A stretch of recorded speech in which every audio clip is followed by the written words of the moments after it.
So guys, thank you so much for being here today. You're the other half of the cohort did a cracking job this morning. Yeah, no pressure. So can you just introduce yourself one by one, introduce yourself to the audience here. Tell me a little bit about your career so far and your experience of how inclusive the businesses you've worked in have been. Anais, do you want to kick off? Sure. So, hello everyone. My name's Anais. I'm the head of mobile and telecoms at CC Group. And in terms of, I've only worked at CC Group, so I've had no comparison really. But in terms of kind of the CC Group journey and what we've done, it's definitely been kind of work in progress.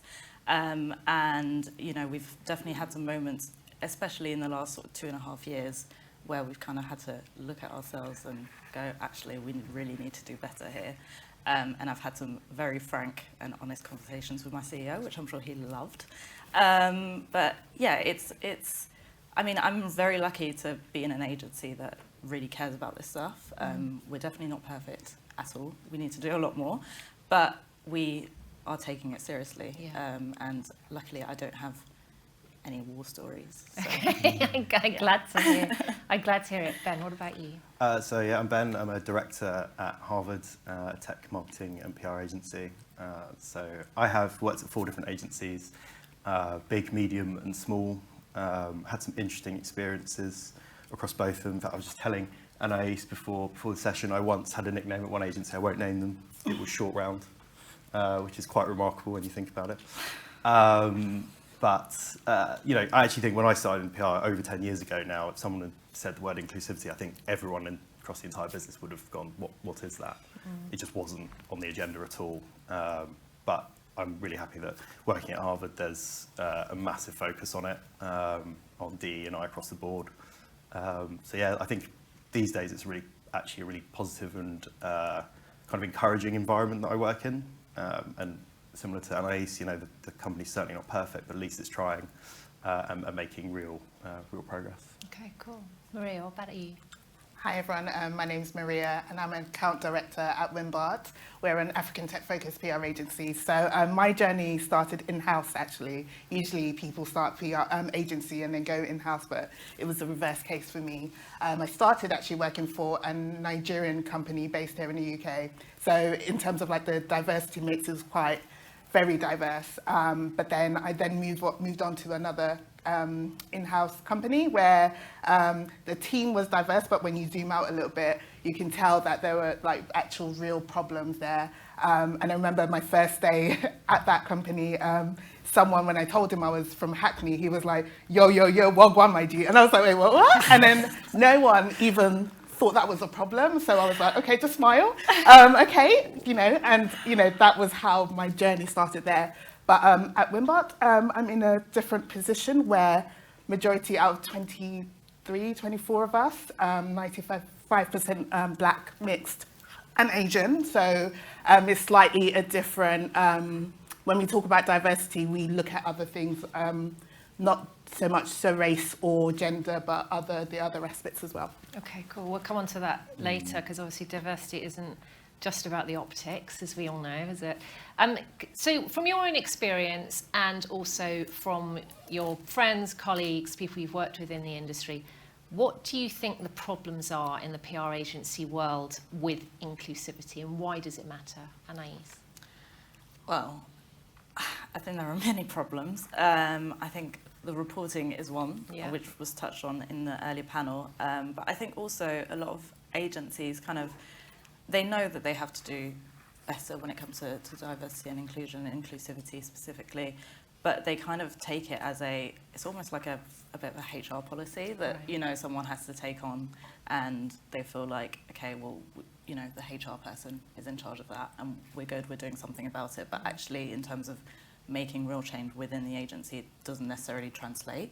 So I think that's a big issue because it's not, you know, it's not like you've got a diversity goal and you're going to hit it and then that's it, your job's done, you can just run off into the sunset. It just doesn't work like that. It needs to be constantly evolving. So I think that's something that's so there's the effort to become more diverse, but then not it follow doesn't. through. It doesn't stop there, right? It's like you can. A lot of agencies will start as being leaders when it comes to diversity and inclusion, but as things progress, just as society progresses, actually you're not a leader anymore because you haven't kept up with whatever is going on. So yeah.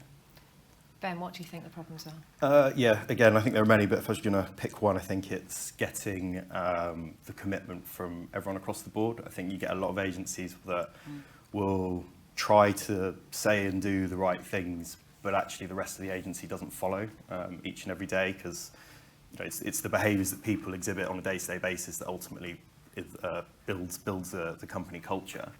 And I think you get a lot of people in agencies, senior and junior and mid-level, who just kind of go, oh, I know what's going on, but that's just something other people do. It's not really my thing.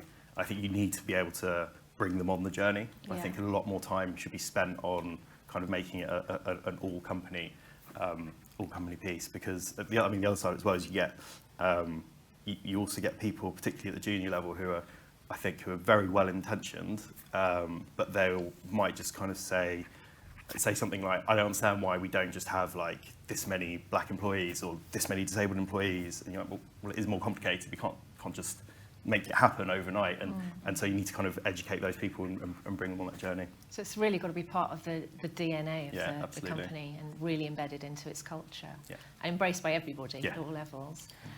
Maria, what do you think the problems are? Yeah, I definitely agree with Anais and Ben. I think another problem is that it's all about public perception. Like, we're in the PR industry, we know that we need to look good on the outside, but are we actually, we're walking the walk, but are we, we're talking the talk, but are we walking the walk? And I can use, when the Black Lives Matter movement happened, I'm also in a secret Black women's PR agency WhatsApp group. And their members would share a screenshot that this is what they're saying on social media, but it hasn't been addressed with us. No one said anything, and that is an issue. Why do you feel comfortable, or why do you feel that you can actually, talk about it, that these are the problems, we support these movements externally, but your people are really suffering and feel, they're being ignored and overlooked, and, we're not having that honest conversation, to kind of say, look, how are you feeling?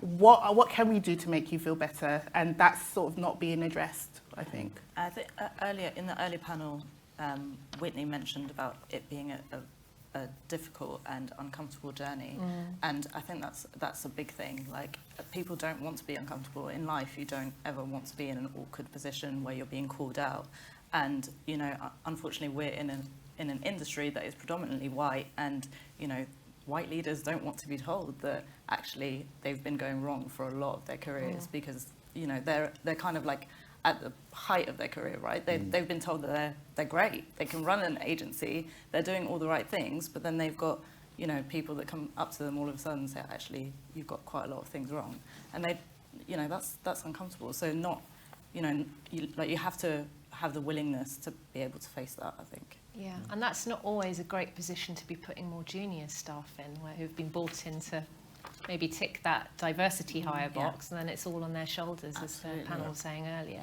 Yeah. Maria, you mentioned other aspects of diversity. Tell me about how inclusivity looks to you in the PR agency when it's not just about race. Yeah, I think about like different aspects of myself. Like, I'm a woman. I'm also African. I'm a Christian, like church-going, Christian, and I should feel that I could fit in anywhere. It's, and I know it was mentioned earlier, like what's like that good fit. I should be like, I could look at an agency and be like, oh, actually, there's a space for me. There's room for me to bring my authentic, my true self. I can be loud at times. I can make jokes about, my culture. I love telling stories about who I am, my experiences. But I noticed, when I was at my previous company, I was, sort of went into a shell because I just was like, they don't get my jokes, or they just don't know, anything, And I think about, on Monday, for example, at Wimbart, one of our white employees was like, okay, so my neighbour gave me some plantain. What do I do with it? And we literally all was like, oh, you can fry it. And then at the end of the day, he sent a picture. I mean, he kind of put ice cream and chocolate with fried plantain. And I was like, okay. But everyone was like, oh my God, that's really amazing. Like, we're going to try it. And, you know, he just felt comfortable and able to fit into that. We think about disability as well, and I think because we're a small agency, we're really able to hone in on like different people's needs and ask them, you know, if you've got a stammer, how do we make you feel comfortable to speak to clients? Do you even want to speak to clients? Those are some of the conversations we do have. You know, if you're dyslexic, what tools can we provide for you? And I think that's kind of missing, especially as you grow bigger. But, you know, you have like your different departments where you can actually get to know people. And I think, you know, it seems to be a theme where it's talking about the human side of things. And that's, you know, those other aspects of, you know, that makes a person really do matter. And when you look at that and address it, and how can we ensure that this person has a place to fit into this, our agency, that's where you start seeing real change, I think. Yeah, I think as well, you know, 5 years ago, people would talk about kind of a lot of gender issues. In the last few years, obviously, people have spoken a lot about race and ethnicity issues.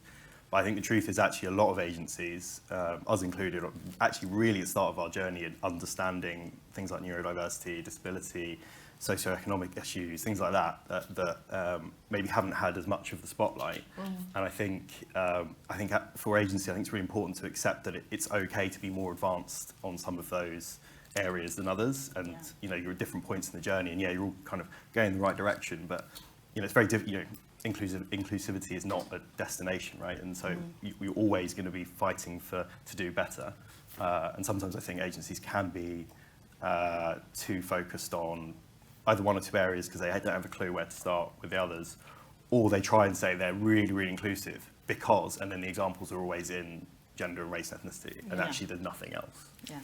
To Maria's point about kind of bringing your whole self with all its complexities and intersections into work, do you agree with her that's probably easier in a small agency than a bigger agency? Harvard's quite big now. Yeah. I mean, is that harder to? I don't know. I don't think so actually, because I think there's you know, there's a lot of talk about kind of retention and how it's difficult for the PR industry to retain diverse talent, and I think a lot of it, personally, I think a lot of it comes down to kind of cultural assimilation, right? There's always this idea that, you know, you want people, I don't mean a good cultural fit, but I mean more kind of, you know, people join the company and assimilate into culture. Actually, the company needs to meet them halfway and hit them at their culture. And I think big agencies, I think, have a really good opportunity to do that because you have much broader spectrum of people, hopefully, in your company. And so, you know, if you're if you're like me and you're kind of mixed race, you're more likely to find a kind of small community within there that you kind of respond and relate to. So yeah, I think it can work both ways. Yeah. One thing that we really kind of try and focus on at CC Group is to think about cultural add rather than cultural fit, because cultural fit is just essentially trying to find people who look like you, who are like you, who have the same interests as you, but that just kind of takes you away from being truly diverse and inclusive. So thinking about what is that person adding to our culture, you know, what are they bringing to the table that we don't have here, and that's okay, that's fine, that's a good thing, right? Because you want to have different people, different faces around the room. Sounds like it's very much time to throw out that they'd be a good fit for this agency question. Yeah, I think so. And another thing, I think, like, you know, when I started my career in PR, like the focus was always on, you know, all-rounders and people who, and this is based on skill rather than, you know, who you are, but it's also part of who you are, because it was all about looking for people who are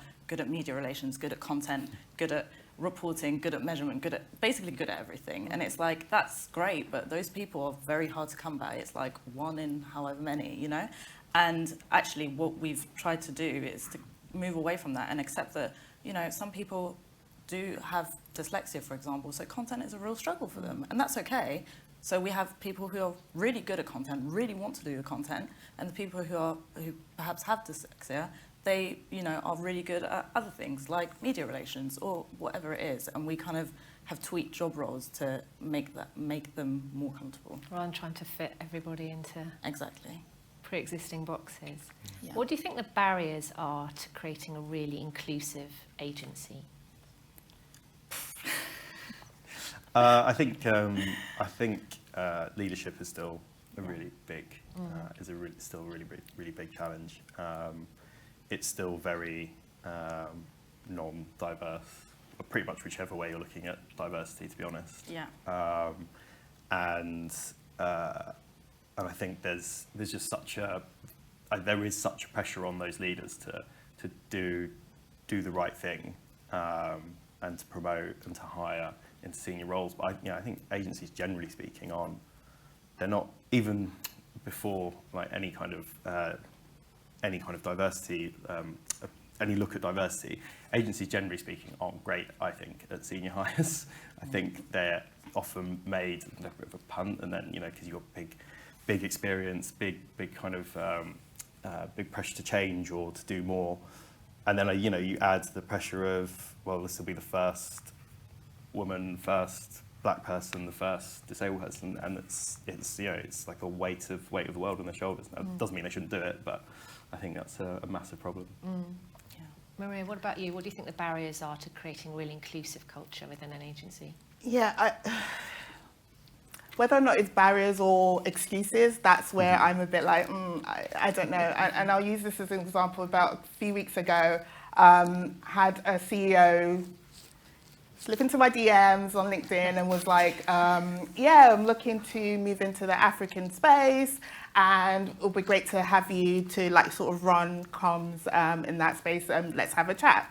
And you know, and this is, I always do this. I went on her website and checked her team out, and you know, she had the entire team on the website, and I was just like, okay, no, because they were all white. Out of 50, I think it was 54 people, all white. So why is it the first time you're thinking of hiring a black woman is because you need someone to lead Africa comms? Like, yes, I know I do have those. That's my experience, but it was just like, come on, like. You know, we're based in the UK, and, you know, as I said, there's like 20-something of us. There are talented Black, Asian, mixed talent out there. So, you know, and not only that, she was following all my colleagues as well. I was like, okay, no, this is like foul play. I was really quite angry, but I was like, okay, calm down. But the problems are there, you know, as the previous panel discussed, there are all these reports out there. It's now time to be comfortable with being uncomfortable and having those discussions and looking at what can we, you know, it's a journey. It's not going to happen overnight, but you can make small steps right now. And I think that's, you know, the challenge. If people are really scared of the unknown and they don't really want to step into it. So is it a barrier or an excuse? That's like a question like I'd like to throw out there for people to think about.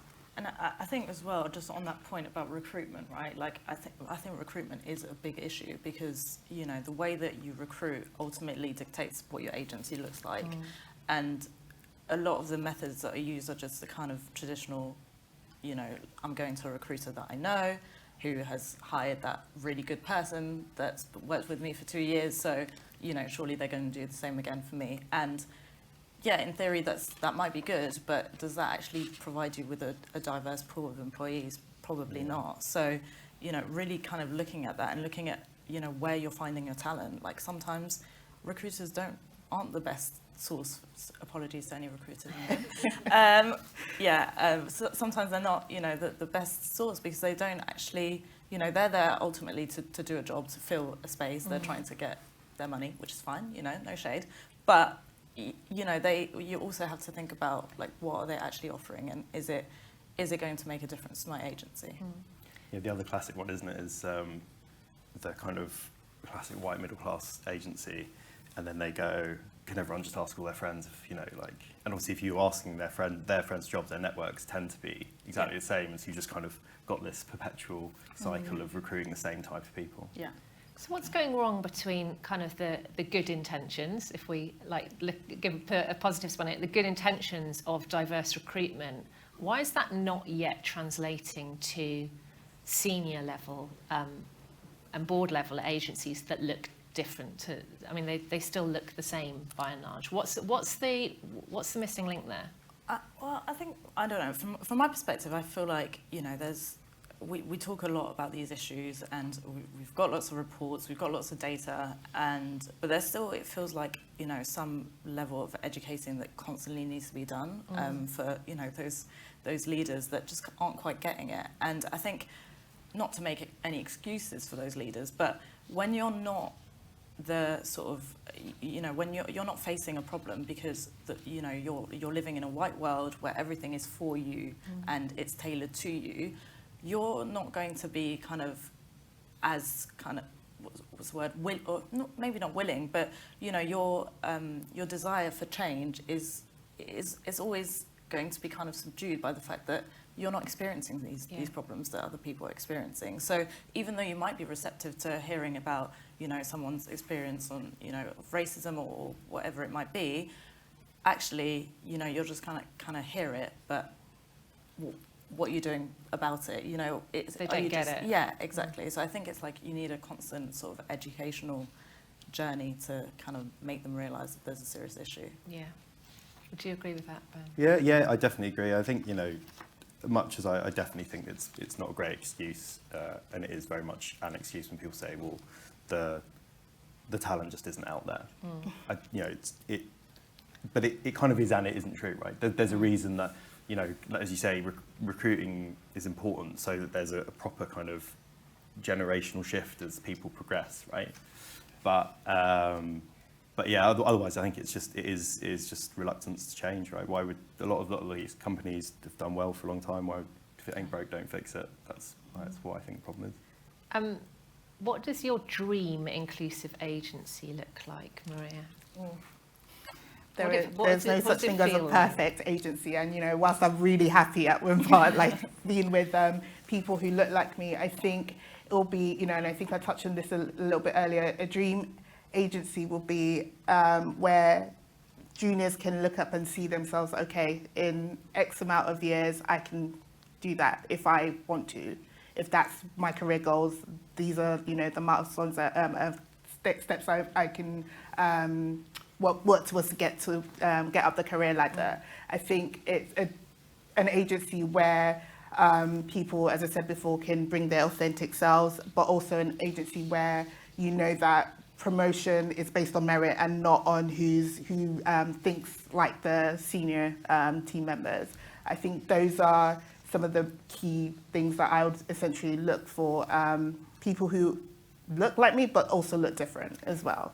Can you tell all of that at interview stage though? I mean, can you get a really good feeling for whether you're entering an inclusive culture or somebody who's maybe paying more lip service and more focused on the numbers? Yeah, I think there are ways. Social media is definitely, most agencies, they do have social media. Yeah. You can tell like the culture.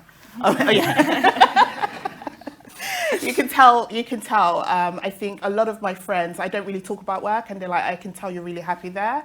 And I'm like, wait, how? And it's not just because I work, in the African tech sector, but it's because they generally see that I'm happy. They generally see that we have fun. We have like Friday music where newbies come in and can, they pick the theme. And that's something we ask them, during the interview stage, we let them know this is what we do on Fridays. What would your theme be? And, I do say, if they're Nigerian especially, I'm like, don't say Afrobeats. That's not allowed, right? So to show that, people can bring different things to the company.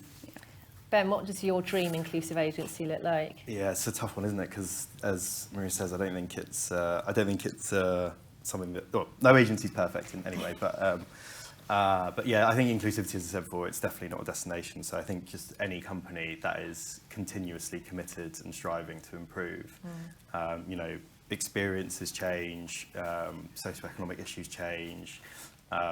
No one would have predicted anything that's basically happened in the last 4 years at all, or 3 years or so. And I think just being able to be agile in mindset and ready to address those problems head on. Because I do think as well, actually, a lot of the work that's been done around kind of race and ethnicity off the back of kind of George Floyd and Black Lives Matter is actually going to put a lot of companies in a really good place on some of the other issues, because they've realise how to start having difficult conversations and kind of being more comfortable with it. So when they get to try and address the other issues like neurodiversity or like disability, they won't be hopefully as terrified. And dream inclusive agency. What's it look like and feel like, most importantly? I think definitely one that moves away from tokenism, because I think that's a big problem with a lot of agencies who kind of try and go on this diversity and inclusivity journey. And, you know, it's that problem with the diversity hire that we've got one black person and we're, you know, serving noodles in the canteen and, you know, all is well. And it's like, okay, well, it's just, you know, it's very tokenistic. And I think it's definitely kind of, what are you doing it for? Are you doing it just for the numbers? Or are you actually, like Ben said, are you trying to change the experiences of people and trying to create genuinely a better culture? I mean, in terms of what it looks like and feels like, I feel like it's a utopia. Don't know. How can agency leaders, I mean, is this about agency leaders taking a risk and being willing to step out of their comfort zone to create a brand new, to effectively break the culture they've got at the moment to make it more inclusive? Is it going to need to be that extreme? Yeah, I think so. Yeah, I think, I mean, speaking candidly, when George Floyd was murdered 2 years ago, and, you know, everyone was putting black squares up on social media, I noticed that we hadn't done anything as an agency, and obviously it's not to say that, you know, if we put a black square up, everything is well and we fixed everything. But, you know, I was like, surely we need to do something. And so I had a chat with my CEO and I was like, what's going on? What are we doing? And he was just like, oh, you know, I just don't really know what to put. And, you know, I just don't feel comfortable because I don't want to speak out of turn and it's horrible. You know, he felt really devastated about what happened, but he kind of came from it from a point of view of like, well, we're not as diverse and as inclusive and we haven't done as much for the Black Lives Matter movement generally as we should have done, so it feels hypocritical to put a black square up, which I understand, you know, there is an element of, you know, being performative, but, you know, it's the fact that we then had that conversation to be like, no, but it's still better to do something and speak about it. And then we kind of went into this whole client comms about what we were doing as an agency, and it kind of, you know, kickstarted a whole bunch of activities. So it was a good thing, but it's that thing of, you know, he had to, in that moment, he had to be a bit brave and also, you know, show some humility to realise that actually... And that's an uncomfortable conversation to have with your boss as well. Yeah, definitely. I mean, it's Rich, but he does listen. Like, yeah, what are you doing? Yeah. And not everyone feels comfortable to have that conversation. And I think that's, you know, agencies need to create an environment where we can talk about it, because they are real. You know, you work with people, you're a people business. So people should be at the forefront of everything that you do, not the client work, not the, you know, hitting KPIs and all of that. It's about the people essentially. And they are the ones who are making money as well. So, you know. And also asking questions. Like, it's okay to ask questions. Exactly. I think sometimes, you know, agency leaders think they just need to have all the answers for everything, and it's, you know, it's okay if you don't know something. Like, you know, we hired a Muslim employee a few years ago, and she was the first Muslim employee that we had who was practicing Muslim. And so, like, you know, we asked her, we said, well, what do you need? You know, what do you need? A space so you can pray? Do you need time, you know, during Ramadan so you can have flexible hours so that you can fast, etc.? You know, like, we were just honest and had an honest conversation, because I wouldn't know, you know, I'm not Muslim myself, so how do I know what she needs versus, you know, what I need? Yeah. So, yeah. Ben, what's the link between agency culture and inclusivity? Do you think one can't exist if current culture continues as it is? Yeah, definitely. I mean, culture does need to be, in some places, ripped up. In some places, it needs to evolve. And I think go back to what I said before, it's like culture is built upon everyone's behaviours, not the behaviours and decisions of leadership, not the behaviours and decisions of a select group of people. It is everyone. And people feel it every day. And I think, but having said that, I do think it takes those honest conversations at agency leadership. I remember when Louis, who at the time was CEO, but now chairman at Harvard, he went proactively and spoke to black employees who had left the company to understand what their experience was of the company. Okay. And he found it an excruciating process, obviously, hearing their experiences, hearing how much of a part of the problem he was, and things like that. Not that he did anything awful, but just in terms of that inclusive culture. But it's only by having that conversation that he could reset and kind of approach it with a different hat on, and just and make the change that had to be made. Maria, any further thoughts on that, on agency culture and how it can be fixed? Yeah, I think culture change can be drastic. It can be unpleasant, but it's needed. As Ben said, sometimes you just need to break it down and then rebuild it again.